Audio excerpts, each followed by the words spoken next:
Walmart Poltergeist. The Lost Child of Aisle 13, The Paranormal Chronicles, Chapter 1. The legend of Aisle 13, the Walmart store on Elm Street, wasn't like any other. From the outside, it looked like a typical superstore, with its vast parking lot and bright signage. But those who had worked there long enough knew that its walls held secrets darker than the deepest corners of its vast aisles. It was a slow Tuesday evening, and the store was preparing to close. A group of employees huddled near the break room, their voices low, exchanging stories that had become legends in the store. "You ever hear about the little girl in aisle 13? Whispered Jake, a cashier who had been with the store for over a decade. His eyes darted around, ensuring no managers were within earshot. "Yeah, the one in the blue dress?" replied Maria, a stalker. "Heard she roams the toy section, looking lost." Jake nodded. "They say she's the spirit of a child who got lost here years ago during a blackout. Never found her. Now she's looking for her way out." A scoff interrupted their hushed conversation. Sarah, a new employee on her second week, rolled her eyes. "You guys believe in that nonsense? Ghost stories to scare the newbies?" Jake leaned in closer, his voice even lower. "It's not just a story, Sarah. I've seen her. Late at night, when the store's almost empty. A little girl, wandering the toy section.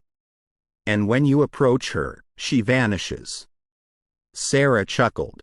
"Probably just a kid left behind by her parents." "Happens all the time." Maria shivered. "Not like this. Toys move on their own, lights flicker, and sometimes you can hear her laugh. It's unsettling." Before Sarah could reply, the store manager, Mr. Thompson, approached. "Sarah, since you're new and don't seem to mind the tales of our resident ghost," he said with a smirk, "how about you take the night shift in the toy section? Inventories due." Sarah hesitated for a moment but then nodded, determined to prove she wasn't scared of some silly ghost story. "Sure, why not? It's just toys." As the clock struck midnight, the store was eerily quiet. Sarah began her inventory in the toy section, her scanner beeping with each item. The overhead lights cast long shadows between the aisles, making the toys look like they were watching her. Suddenly, a cold breeze swept through the aisle, causing Sarah to shiver. She looked around, trying to find the source, but the store's doors were locked, and the air conditioning was off. Brushing it off, she continued her work. But then, the lights began to flicker. Sarah looked up, annoyance evident on her face.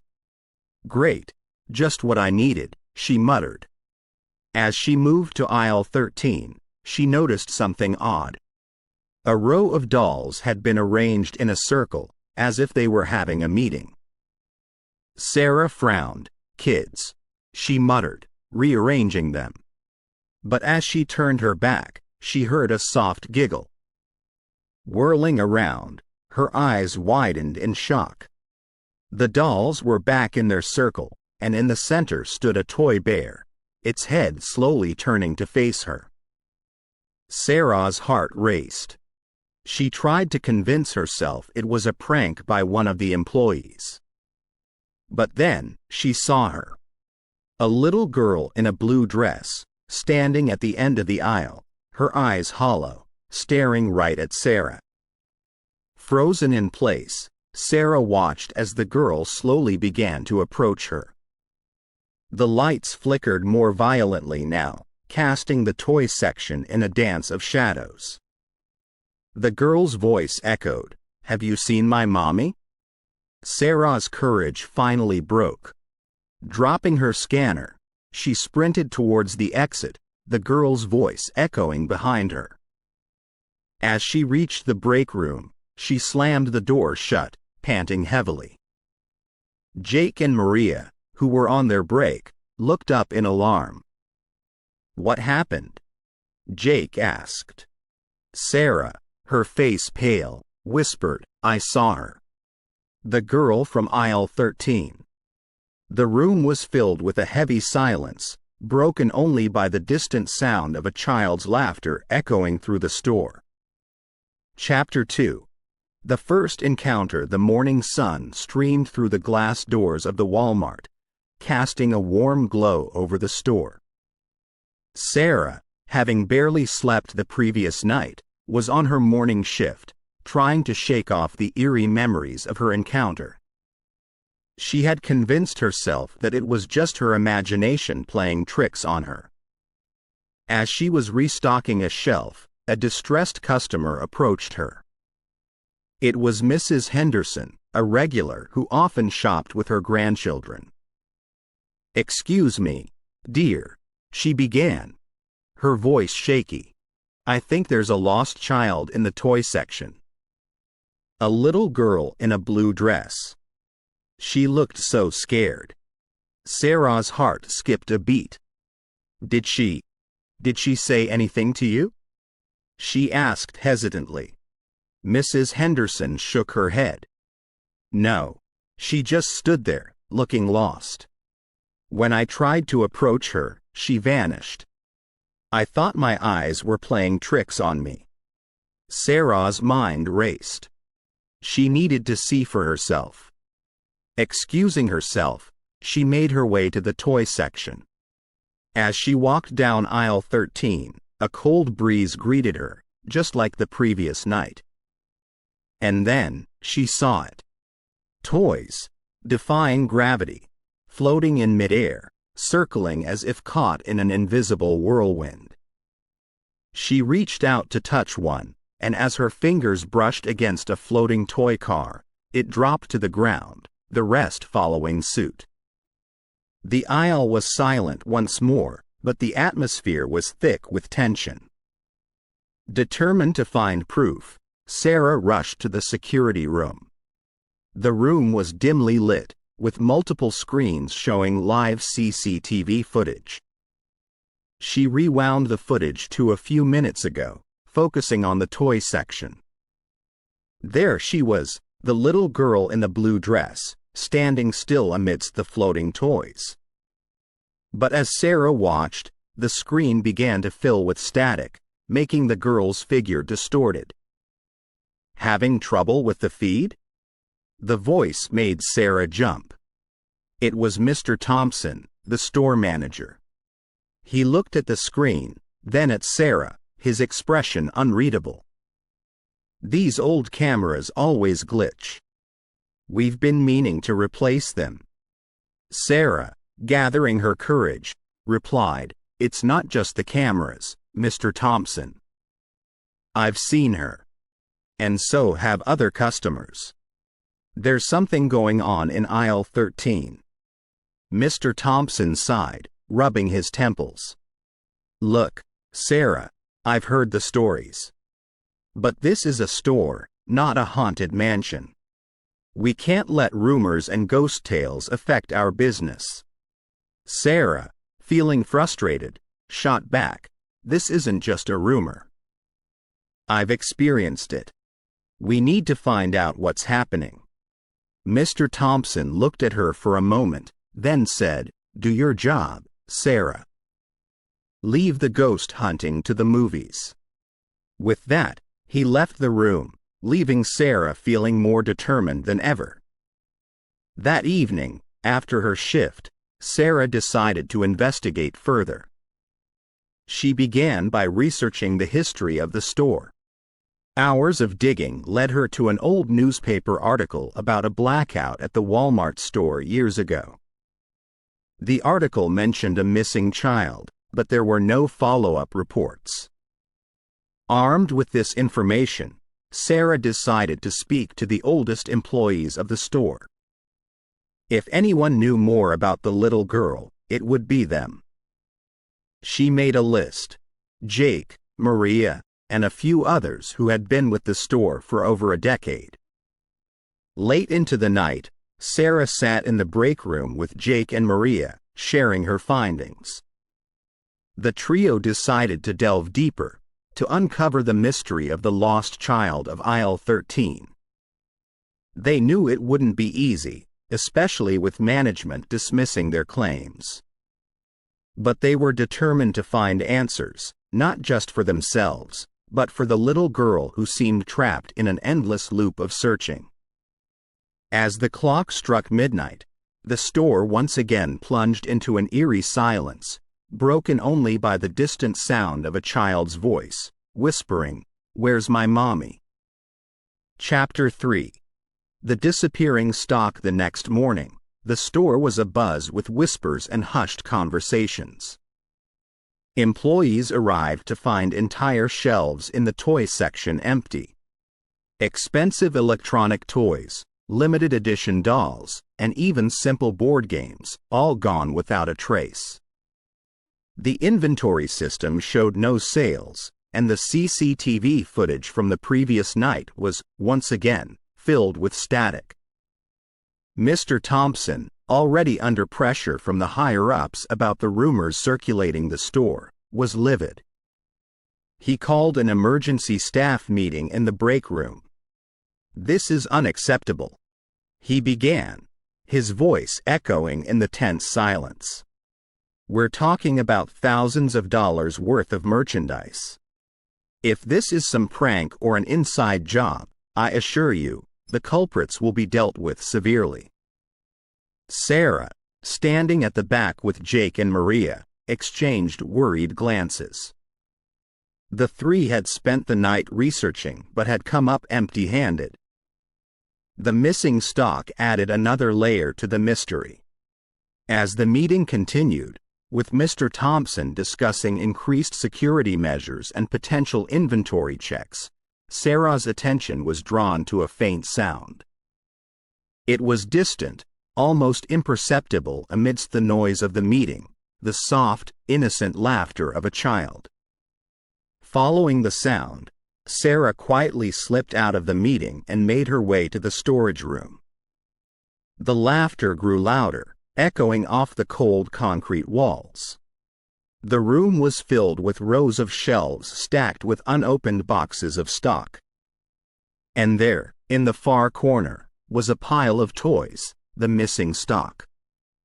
But what caught Sarah's attention was the arrangement. The toys were placed in a perfect circle, with a gap in the middle, almost like a ritualistic formation. Sarah approached cautiously, reaching out to touch one of the toys. As she did, a gust of cold wind blew through the room, extinguishing the lights and plunging the storage room into darkness. Sarah's heart raced. She fumbled for her flashlight, the beam cutting through the pitch black. The toys were still there, but the room felt different, colder, more oppressive. And then she heard it again, the soft laughter, but this time it was accompanied by a voice, "Play with me." Sarah, gathering her courage, whispered, "Emily? Is that you?" The voice replied, its tone sad and longing, "I just want to play." "Why did they take my toys away?" Sarah, realizing the connection, said gently, "I promise, Emily, we'll find a way to help you. But you can't take the toys like this. People get scared." There was a long silence, and then the voice whispered, "I'm scared too." The lights suddenly flickered back on, and the oppressive feeling lifted. Sarah took a deep breath, her mind racing. She needed to get the toys back to the shelves and find a way to help Emily. Returning to the break room, she found the meeting still in progress. Pulling Jake and Maria aside, she quickly filled them in on her discovery.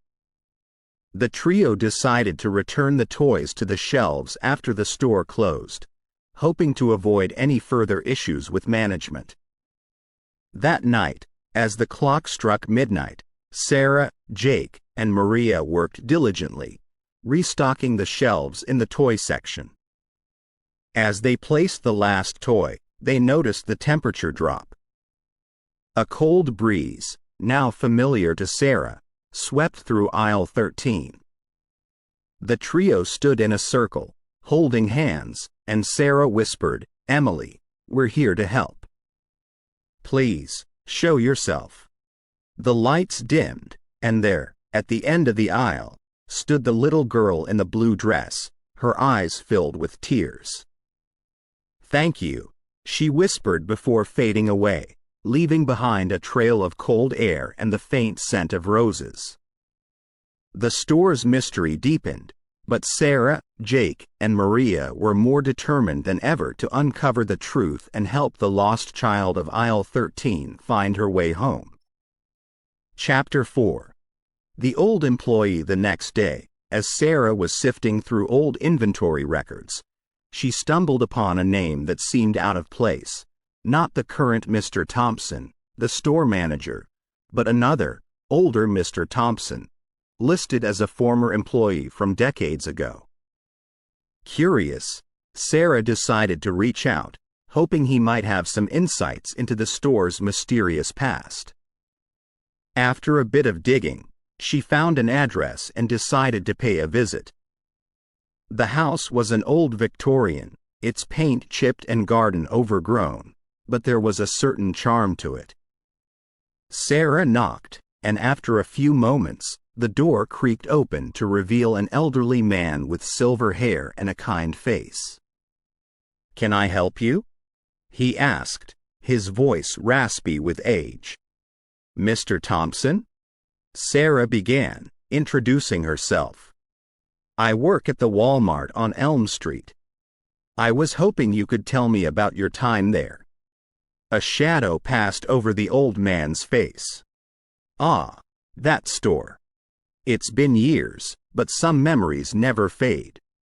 He invited Sarah in, and they settled in the living room, surrounded by old photographs and mementos.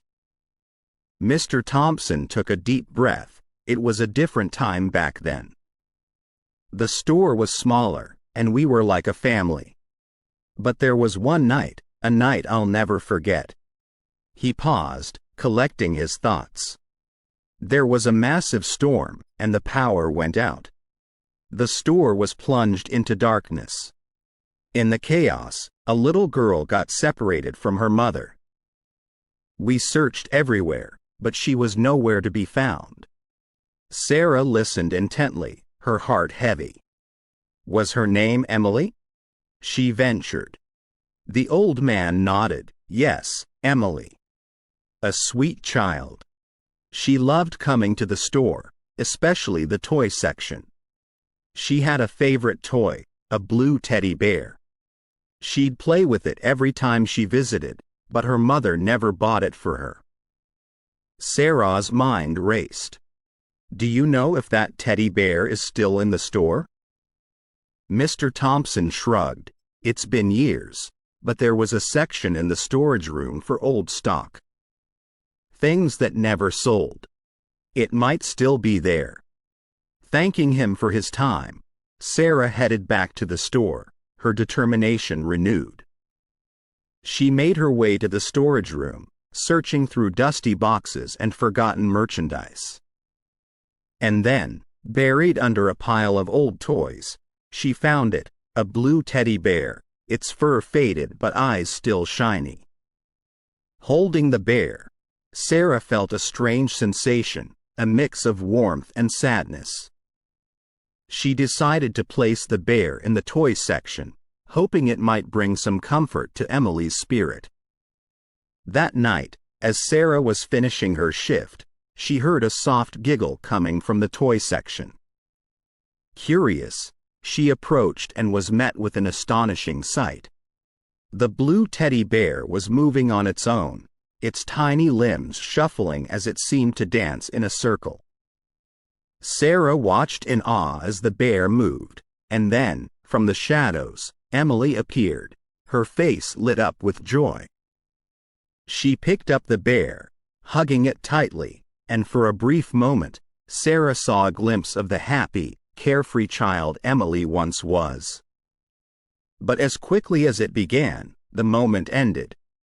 Emily vanished, leaving the teddy bear lying on the floor. Sarah picked it up, holding it close, tears in her eyes. She realized that the key to helping Emily might lie in the memories of her past, and she was determined to uncover the truth, no matter where it led. Chapter 5. The medium's visit. Word of the strange occurrences at the Walmart on Elm Street had spread like wildfire throughout the town. Customers whispered about the little girl in the blue dress, and some even claimed to have seen her. The store's sales began to decline, and the management, desperate to find a solution, decided to take a drastic step. One morning, Sarah arrived at the store to find a small crowd gathered near the entrance. At the center stood a woman with long, flowing hair, her eyes covered by a blindfold. She held a pendulum in one hand, and it swung rhythmically, as if guided by an unseen force. "That's Madame Leckler," whispered Jake, joining Sarah. "Heard she's a renowned medium. Management's hired her to communicate with, our resident ghost." Sarah watched as Madame Leckler, guided by Mr. Thompson, made her way to the toy section. The pendulum's movement became more erratic as they approached aisle 13. Stopping in the middle of the aisle, Madame Leckler took a deep breath and removed her blindfold. Her eyes, a piercing shade of blue, seemed to look beyond the physical realm. "The energy here is strong," she murmured, her voice echoing in the silent store. "There's a spirit, a young one, trapped between worlds." Sarah stepped forward. "Can you communicate with her? Can you help her?" Madame Leckler nodded. "I'll try." She sat cross-legged on the floor, the pendulum held above her palm. Closing her eyes, she began to chant softly, her voice rising and falling in a rhythmic cadence. The atmosphere in the store grew heavy, the air thick with anticipation. And then, a voice, soft and childlike, echoed through the store. "Mommy? Where are you?"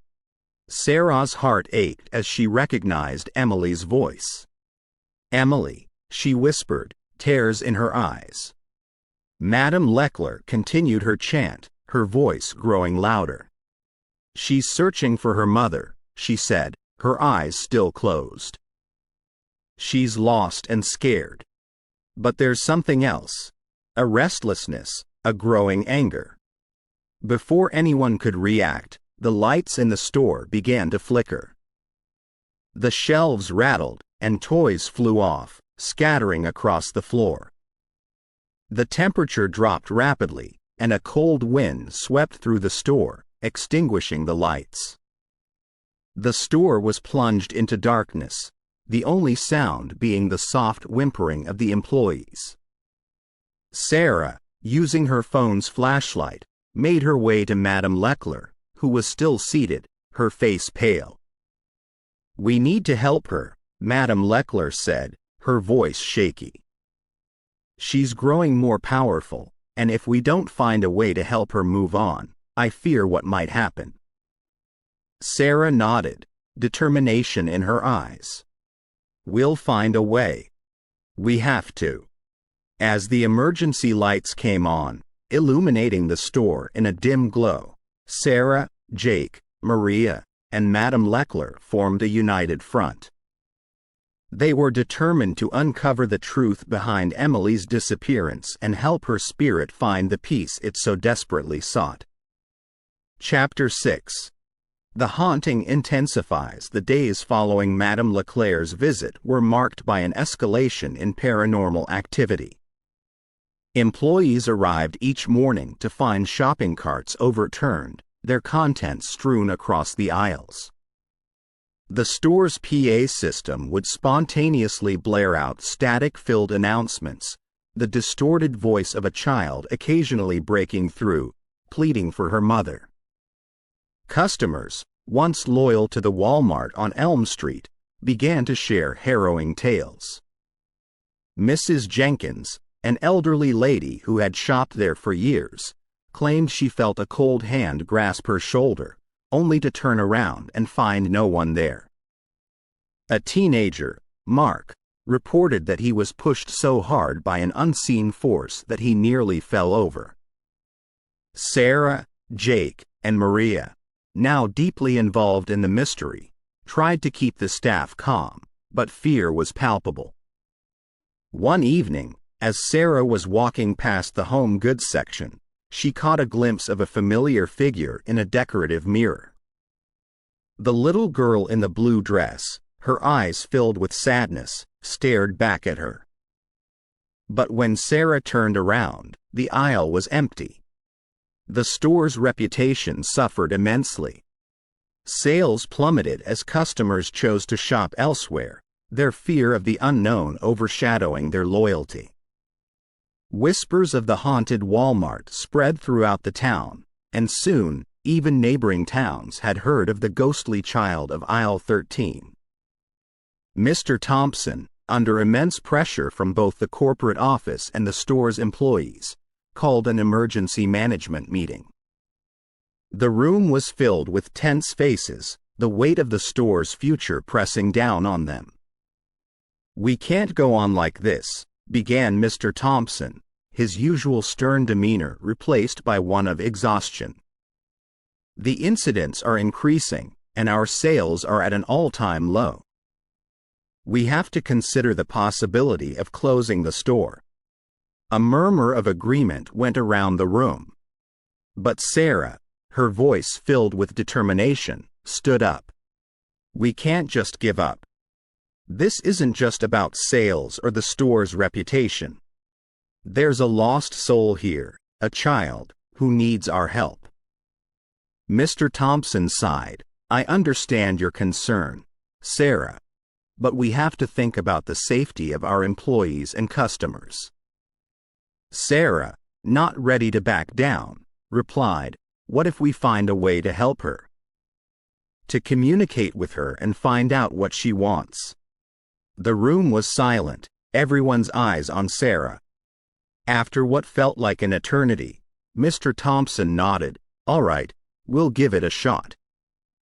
But if things don't improve, I'm afraid we'll have no choice but to shut down." Sarah, Jake, and Maria, with the reluctant support of the management, embarked on a mission. They decided to spend the night at the store, armed with cameras, voice recorders, and a determination to uncover the truth. As the clock struck midnight, the store, bathed in the dim glow of the emergency lights, took on an eerie atmosphere. The trio made their way to aisle 13, the epicenter of the paranormal activity, and waited. The haunting of the Walmart on Elm Street had intensified, but Sarah and her team were more determined than ever to find answers and bring peace to the restless spirit of the lost child. Chapter 7. The old newspaper, the town's local library, was a treasure trove of history. Sarah, hoping to find more about the fateful day Emily disappeared, decided to delve into the archives. The musty smell of old paper filled the air as she sifted through stacks of newspapers, looking for any mention of the incident. Hours passed, and just as Sarah was about to give up, a faded newspaper from decades ago caught her eye. The headline read, "Tragedy at Local Store. Young Girl Goes Missing." Sarah's heart raced as she began to read. The article detailed the events of a particularly busy sale day at the Walmart on Elm Street. Amidst the chaos of bargain hunters and crowded aisles, a young girl named Emily was separated from her mother. Despite the store being searched top to bottom and announcements being made over the PA system, Emily was nowhere to be found. The article included a heart-wrenching quote from Emily's distraught mother. "I just turned away for a second, and she was gone. My baby, my Emily." The article went on to describe the town's efforts to find Emily. Search parties were organized, and the local police were involved, but no trace of the little girl was ever found. The story concluded with a plea for any information leading to Emily's whereabouts. Sarah, tears in her eyes, felt a deep connection to the lost child. The weight of the tragedy, the pain of a mother's loss, and the mystery of Emily's disappearance weighed heavily on her. She made a silent vow to do whatever it took to help Emily's spirit find peace. Returning to the store, Sarah shared her findings with Jake and Maria. The trio discussed their next steps, determined to unravel the mystery. As they talked, a soft chime signaled the entrance of a customer. An elderly woman, her back hunched with age and her eyes clouded with cataracts, slowly made her way to the customer service desk. Sarah approached, asking, "Can I help you, ma'am?" The old woman's voice, frail but clear, replied, "I'm looking for a toy." A blue teddy bear. It was my daughter's favorite. Sarah's heart skipped a beat. "Your daughter's?" she asked hesitantly. The woman nodded, tears forming in her eyes. "Emily. She went missing in this store years ago. I've never stopped looking for her." Sarah, realization dawning, gently said, "I think I know where the bear is." Leading the old woman to aisle 13, she handed her the blue teddy bear. The woman clutched the bear to her chest, tears streaming down her face. "Thank you," she whispered. "I just wanted something to remember her by." As Sarah watched the old woman leave, holding the teddy bear close, she felt a renewed sense of purpose. The pieces of the puzzle were slowly coming together, and she was determined to see it through to the end. The spirit of Emily, lost and longing for her mother, deserved nothing less. Chapter 8. The Mother's Return. The revelation that the elderly woman was Emily's mother sent shockwaves through the store staff. Word quickly spread, and by the time Sarah returned from her break, a small crowd had gathered, eager to hear more about Mrs. Williams and her tragic story. Sarah approached Mrs. Williams, who was seated in the break room, the blue teddy bear clutched tightly in her hands. "Mrs. Williams," Sarah began gently, "would you be willing to share your story with us?" Mrs. Williams looked up, her eyes filled with decades of pain and sorrow.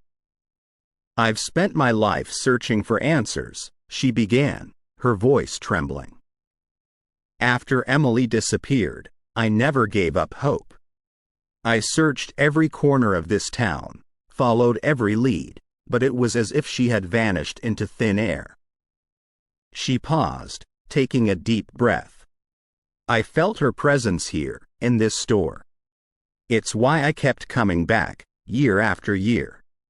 I hoped that one day, I would find a clue, a sign, something that would lead me to my baby." Sarah, moved by the depth of a mother's love, reached out and took Mrs. Williams's hand.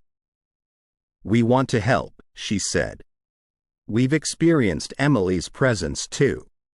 And we believe that together, we can find a way to communicate with her and help her find peace." Mrs. Williams nodded, tears streaming down her face. "I've heard of seances, where people try to communicate with the spirits of the departed. Do you think it could work?" Sarah, recalling Madame Leclerc's visit, replied, "It's worth a try. We have nothing to lose." The decision was made. That night, after the store closed, Sarah, Mrs. Williams, Jake, and Maria gathered in aisle 13. They formed a circle, holding hands, with a single candle flickering in the center. Sarah began the seance, her voice steady and clear. "Emily, if you're here, please give us a sign. We want to help you." The store was silent, the only sound being the soft crackling of the candle. And then, slowly, the lights began to flicker. The flickering grew more intense, the lights flashing on and off in a rhythmic pattern. Mrs. Williams, her voice filled with hope, whispered, "Emily? Is that you?" The lights continued to flicker, and then a soft voice echoed through the store. "Mommy? I've missed you." Mrs. Williams, tears streaming down her face, replied, "I've missed you too, my darling. I've never stopped searching for you." The voice, filled with sadness, replied, "I'm trapped here, Mommy. I can't find my way out." Sarah, her heart aching for the lost child and her grieving mother, said, "We'll find a way to help you, Emily. We promise." The lights stopped flickering, and the store was plunged into darkness. The séance was over, but the quest to help Emily find peace had only just begun. Chapter 9. The séance. The atmosphere in the store was thick with anticipation. Madame Leckler, the renowned medium, had agreed to conduct a séance to communicate with Emily's spirit. Sarah, Mrs. Williams, Jake, and Maria gathered in aisle 13, the epicenter of the paranormal activity. The shelves were cleared, and in the center stood a small table with a white cloth, upon which lay a crystal ball, candles, and the blue teddy bear. Madame Leckler, dressed in flowing robes, began by lighting the candles. The flickering flames cast eerie shadows on the walls. "We are here to communicate with the spirit of Emily," she intoned, her voice echoing in the silent store. "We come in peace and seek only to help." Mrs. Williams, her eyes filled with tears, whispered, "Emily, if you can hear me, please come forward. We want to help you."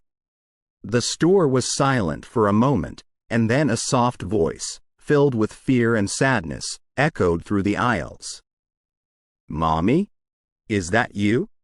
Mrs. Williams nodded, her voice choked with emotion. "Yes, my darling, it's me. I've been searching for you for so long." Emily's voice, growing stronger, replied, "I'm scared, Mommy. I got lost during the blackout. I hid in a storage closet, and when I tried to get out, the door was locked. I've been trapped here ever since." Sarah, her heart aching for the lost child, said, "We'll find a way to help you, Emily. We promise." But as the séance continued, the atmosphere in the store began to change. The temperature dropped rapidly, and a cold wind swept through the aisles. Outside, dark clouds gathered, and the first drops of rain began to fall. Madame Leckler, sensing the shift in energy, said, "Emily's spirit is becoming agitated. We need to be careful." But before anyone could react, the store was plunged into darkness. The candles were extinguished, and the only light came from the flashes of lightning outside. The wind howled, and the rain lashed against the windows. Inside, the store was in chaos. Shelves rattled, and products flew off, scattering across the floor. The PA system blared out static-filled announcements, and the lights flickered on and off. Madame Leckler, struggling to maintain control, shouted, "We need to calm Emily's spirit. Everyone, join hands and focus on sending her love and positive energy." The group formed a circle, holding hands tightly. Sarah, her voice filled with determination, said, "Emily, we are here to help you. Please, calm down and let us help you find peace." The storm outside intensified, the wind howling and the rain pouring down in torrents. But inside, the store began to calm. The lights stopped flickering, and the PA system went silent. After what felt like an eternity, the storm subsided, and the store was bathed in the soft glow of the emergency lights. Madame Leckler, exhausted but relieved, said, "We've managed to calm Emily's spirit for now, but we need to find a way to help her move on." Sarah, Mrs. Williams, Jake, and Maria nodded in agreement. The séance had been a success, but the journey to help Emily find peace was far from over. Chapter 10. The revelation, the aftermath of the séance, left the store in a state of disarray. Shelves were overturned, products scattered, and the air was thick with tension. Sarah, Mrs. Williams, Jake, and Maria gathered in aisle 13, trying to process the events of the night. As they discussed their next steps, a soft, childlike voice echoed through the store. "Behind. Look behind." Emily's voice, though faint, was clear. Sarah, her instincts kicking in, began to inspect the back wall of aisle 13. To her surprise, she felt a draft coming from a section of the wall. Pushing against it, she discovered a hidden door, cleverly concealed to blend in with the rest of the wall. With trepidation, the group opened the door to reveal a small, dark room. The air was stale, and a thick layer of dust covered everything. In the center of the room lay a small skeleton, its bones fragile with age. Next to it was the blue teddy bear, its fur faded but still recognizable. Mrs. Williams, her face pale, fell to her knees. "My Emily," she whispered, tears streaming down her face. "All these years, she was right here." Sarah, her heart heavy with sorrow, gently placed a hand on Mrs. Williams's shoulder. "I'm so sorry," she said softly. "At least now you have closure." The police were immediately informed, and an investigation was launched. It was determined that Emily had accidentally locked herself in the hidden room during the blackout and, tragically, was unable to get out. The news of the discovery spread throughout the town, and the Walmart on Elm Street became a sight of mourning. Flowers, candles, and teddy bears were placed in aisle 13, transforming it into a makeshift memorial. The store's management, recognizing the significance of the discovery, decided to permanently close aisle 13 and turn it into a memorial for Emily. A plaque was placed at the entrance, bearing the words, "In loving memory of Emily, the lost child of aisle 13." The tragedy of Emily's disappearance and the subsequent discovery of her remains had a profound impact on the community. The store, once a place of fear and mystery, became a symbol of remembrance and healing. As the days turned into weeks, and weeks into months, life slowly returned to normal. But the memory of Emily, the little girl in the blue dress, would forever remain in the hearts of those who had known her and those who had worked tirelessly to uncover the truth. Chapter 11. The calm before the storm. The discovery of Emily's remains brought a somber tranquility to the Walmart on Elm Street. The once feared aisle 13, now a memorial, became a place of reflection and remembrance. Customers, who had previously avoided the store due to the haunting tales, slowly began to return, drawn by the poignant story of the lost child. Sarah, having been at the forefront of the mystery, found herself in a whirlwind of emotions. The weight of the discovery, the relief of resolution, and the sorrow for Emily and her mother weighed heavily on her. Yet, amidst the tumult, a silver lining emerged. Mrs. Williams, united in their shared journey, became a constant presence in Sarah's life. The two formed an unbreakable bond, finding solace in each other's company. The store's management, recognizing the significance of aisle 13, decided to keep it as a permanent memorial for Emily. A beautiful glass case was set up, displaying the blue teddy bear, along with photographs of a young Emily, her radiant smile a stark contrast to the tragedy that befell her. A guest book was placed nearby, and soon it was filled with messages of love, sympathy, and hope from customers and staff alike. For a time, it seemed as though peace had finally settled over the store. The eerie occurrences, the whispers of the ghostly child, all seemed to be a thing of the past. But, as the days turned into weeks, a sense of unease began to creep in. It started subtly. A misplaced item here, a flickering light there.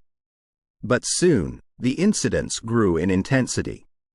Shopping carts would suddenly accelerate on their own, crashing into displays. The store's PA system would spontaneously blare out, not with the voice of a child, but with an angry, distorted growl. And then, one evening, as Sarah was closing up, she witnessed the most terrifying incident yet. Mirrors in the home goods section began to crack, one by one, as if an unseen force was shattering them. Sarah, alarmed, reached out to Madame Leckler. "I thought Emily was at peace," she said, her voice trembling. "Why is this happening?" Madame Leckler, her face grave, replied, "Sometimes, when a spirit is trapped for so long, it can leave a residual energy. An imprint of its emotions. And while Emily may have moved on, that energy might still be lingering." The store, once a beacon of hope and healing, was once again plunged into uncertainty. The calm that had settled was merely the precursor to a storm, and Sarah, Mrs. Williams, and the rest of the staff braced themselves for what was to come. Chapter 12. The other spirits, the Walmart on Elm Street, once bustling with activity, now stood eerily silent.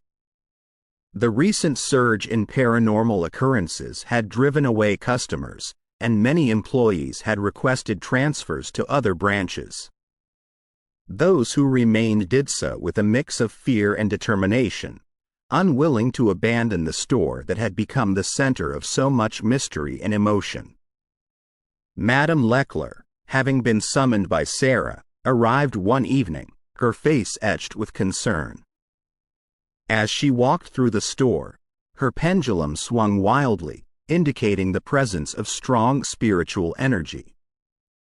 Gathering in the break room, Sarah, Mrs. Williams, Jake, Maria, and a few other brave employees waited anxiously for Madame Leclerc's assessment. "The energy here is unlike anything I've ever felt," Madame Leckler began, her voice grave. "While Emily's spirit may have moved on, it seems her presence has awakened other spirits that were dormant." Jake, his face pale, asked, "What do you mean, other spirits?" Madame Leckler took a deep breath. "This store, it seems, was built on an old burial ground. Over the years, the memories of that ground faded, and its sacred nature was forgotten. But the spirits that were laid to rest here never truly left. And now, they are awake and angry." Sarah, trying to process the revelation, said, "But why now? Why did they awaken after all these years?" Madame Leckler replied, "It's possible that Emily's strong emotional energy, her longing for her mother, acted as a catalyst. Her presence might have stirred the other spirits, reminding them of their own unresolved emotions and desires." Mrs. Williams, clutching the blue teddy bear, whispered, "What do they want?"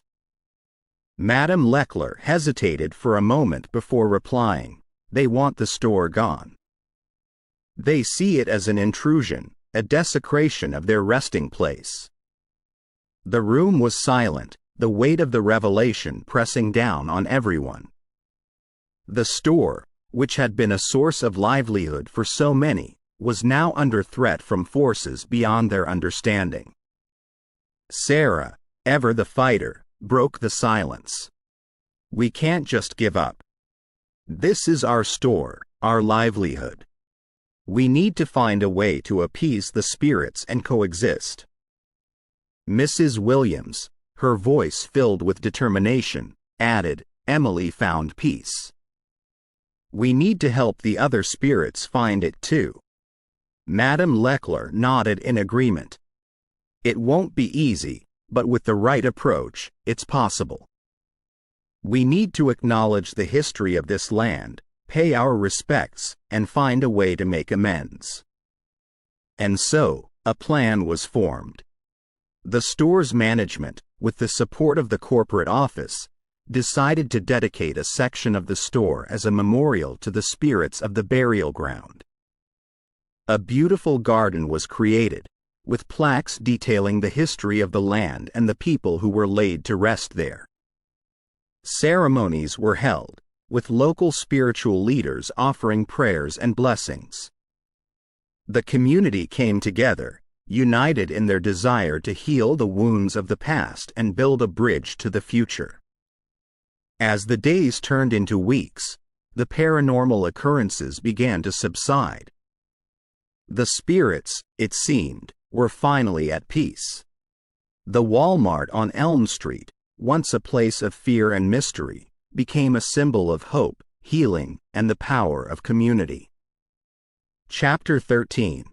The Battle of Wills. The atmosphere in the Walmart on Elm Street was thick with tension.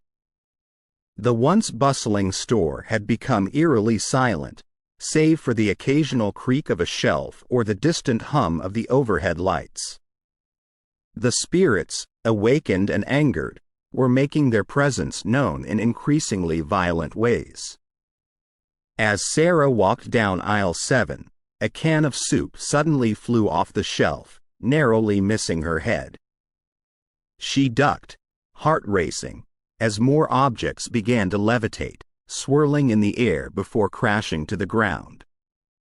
The temperature in the store dropped rapidly, and a chilling wind began to blow, sending shivers down her spine. Mrs. Williams, clutching Emily's blue teddy bear to her chest, joined Sarah in the center of the store. The two women exchanged a look of determination, knowing that they had to confront the spirits and find a way to restore peace. Madame Leckler, the medium, sensing the escalating energy, quickly made her way to them. "We need to form a protective circle," she instructed, her voice firm. "The spirits are growing more powerful, and we need to shield ourselves from their wrath." The three women joined hands, forming a tight circle. Madame Leckler began to chant, her voice rising above the cacophony of crashing objects and howling winds. Sarah and Mrs. Williams joined in, their voices blending in a haunting harmony. As they chanted, the blue teddy bear in Mrs. Williams's arms began to glow with a soft, ethereal light.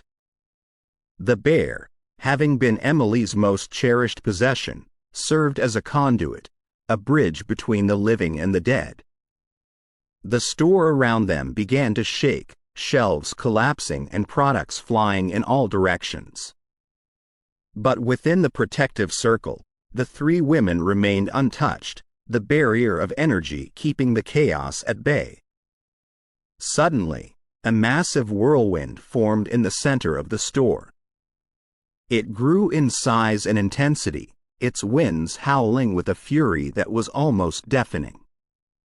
The spirits, their forms visible within the swirling vortex, screamed in anger and frustration, their faces contorted in rage. Sarah, her voice filled with determination, shouted above the roar of the wind, "We mean you no harm. We only seek to find a way to coexist in peace."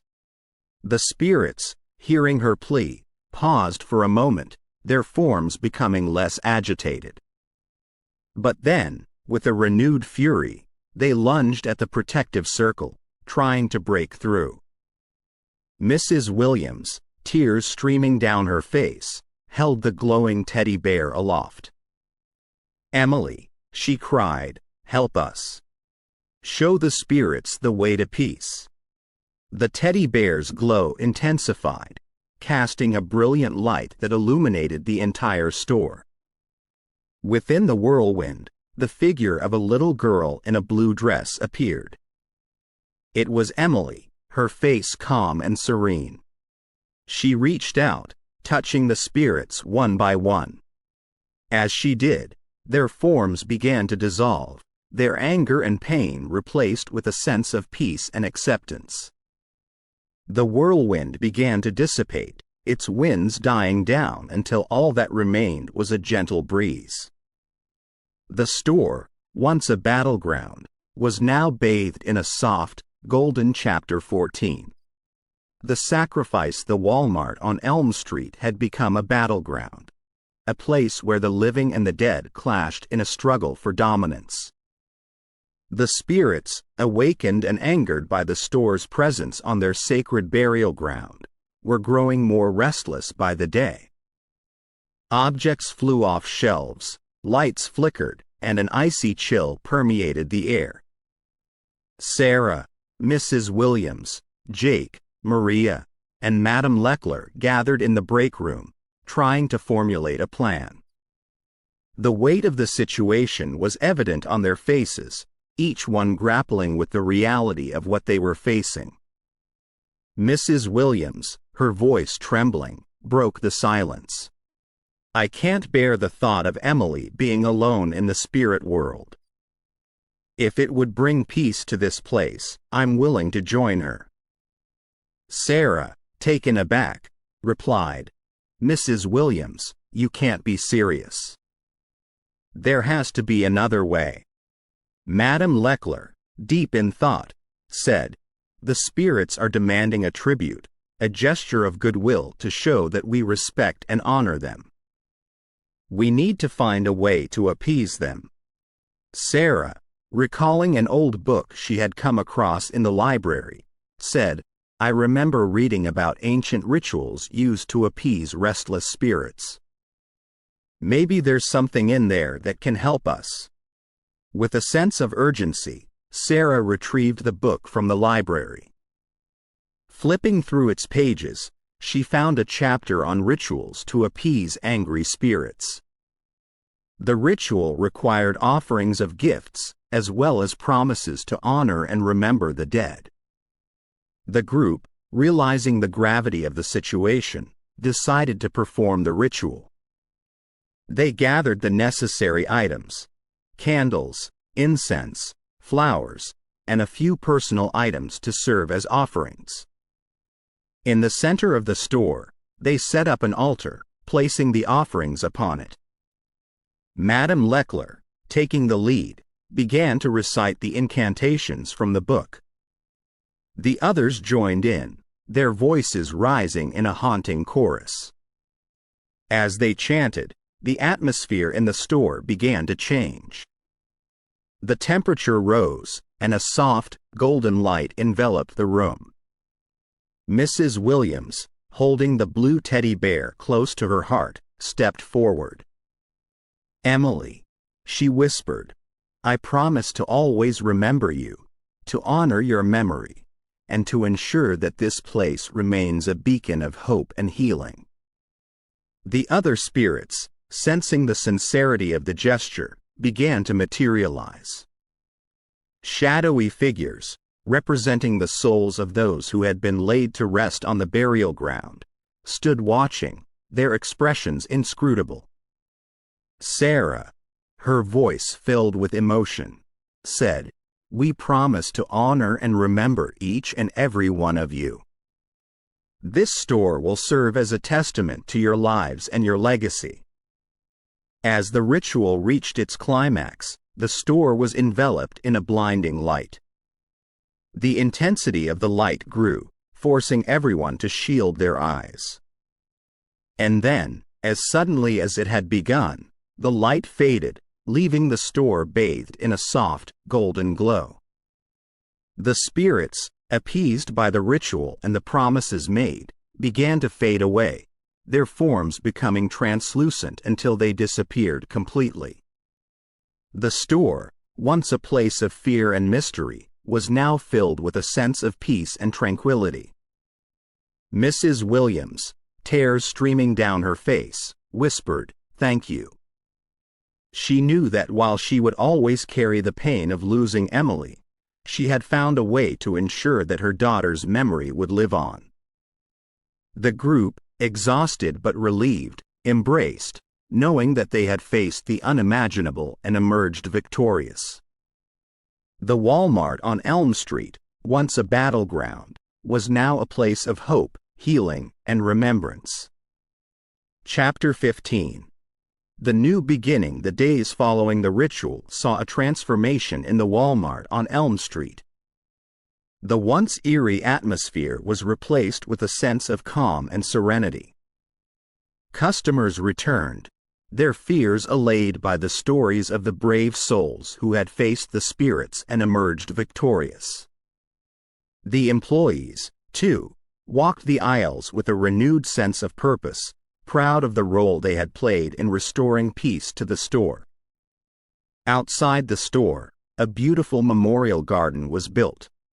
Lush greenery, vibrant flowers, and serene water features adorned the space. At its center stood a statue of a little girl holding a blue teddy bear, a tribute to Emily.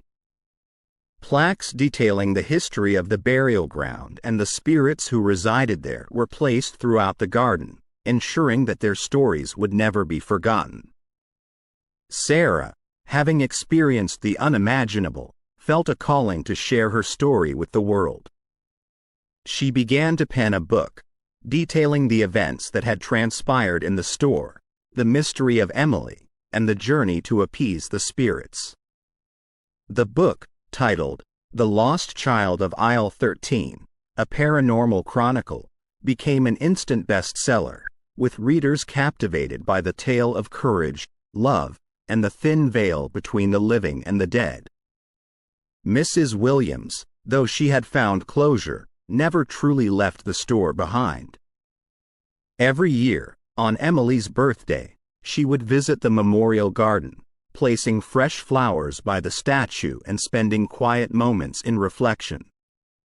The employees, many of whom had been there during the haunting, would join her, forming a bond that transcended the boundaries of life and death. The years went by, and the Walmart on Elm Street continued to thrive. The tales of the haunting became legends, passed down from one generation to the next. But the store, with its memorial garden and the legacy of Emily, stood as a testament to the power of love, determination, and the human spirit. One evening, as the sun set and the store prepared to close, a sound echoed through the aisles. It was the sound of a child's laughter, clear and joyful. Those who heard it smiled, recognizing it as the laughter of Emily. But this time, it wasn't a sound of sorrow or longing. It was a sound of joy, of a spirit finally at peace. And so, the story of the Walmart on Elm Street came to an end. A story of love, loss, and redemption. A story that would be remembered for generations to come. If you have enjoyed our paranormal shopping store, Scary Story, please visit us at Paranormal Untold Stories. Come to listen to more of our Scary Stories collection. Paranormal Untold Stories encourages you to contact us if you have your own untold story that you would like our professional team to put online as a scary story. Thank you. Please follow our YouTube channel, Paranormal Untold Stories, and encourage others to do the same. Paranormal Untold Stories.